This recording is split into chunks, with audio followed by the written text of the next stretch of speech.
As honorable members are aware, India-Bangladesh relations have been exceptionally close for many decades over many governments. Concern about recent violence and instability there is shared across the political spectrum. Since the election in January 2024, there has been considerable tension, deep divides, and growing polarization in Bangladesh politics. This underlying foundation aggravated a student agitation that started in June this year. There was growing violence, including attacks on public buildings and infrastructure, as well as traffic and rail obstruction. The violence continued through the month of July. Throughout this period, we repeatedly counseled restraint and urged that the situation be diffused through dialogue. Similar urgings were made to various political forces with whom we were in touch. So, despite a Supreme Court judgment on 21 July, there was no let-up in the public agitation. Various decisions and actions taken thereafter only exacerbated the situation. The agitation at this stage coalesced around a one-point agenda, that is that the Prime Minister, Sheikh Hasina, should step down.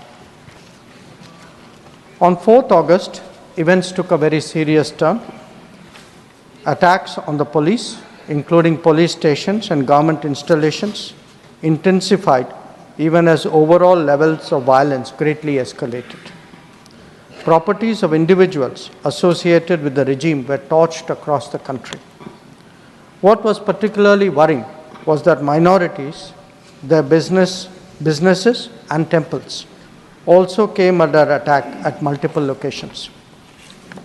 The full extent of this is still not clear.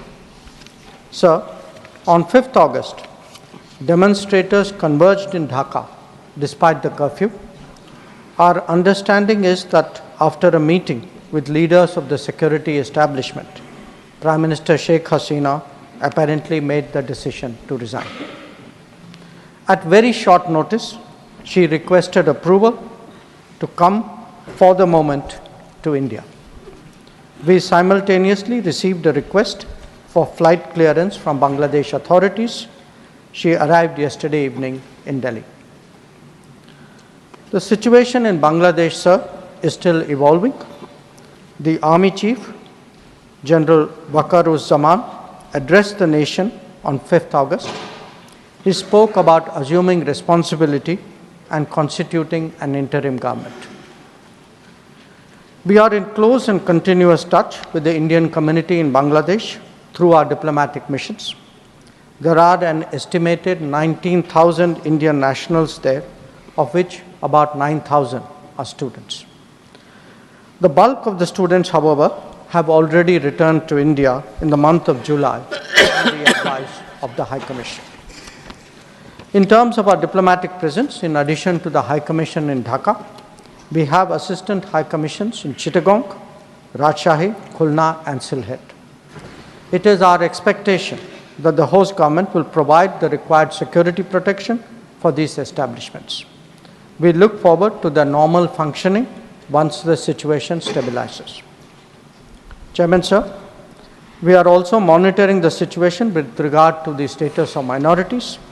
There are reports of initiatives by various groups and organizations to ensure their protection and well-being. We welcome that, but will naturally remain deeply concerned till law and order is visibly restored. Our border guarding forces have also been instructed to be exceptionally alert in view of this complex situation. In the last 24 hours, we have also been in regular touch with the authorities in Dhaka. This is the situation as of now. I seek the understanding and support of the House in regard to sensitive issues regarding an important neighbor on which there has always been strong national consensus. Thank you.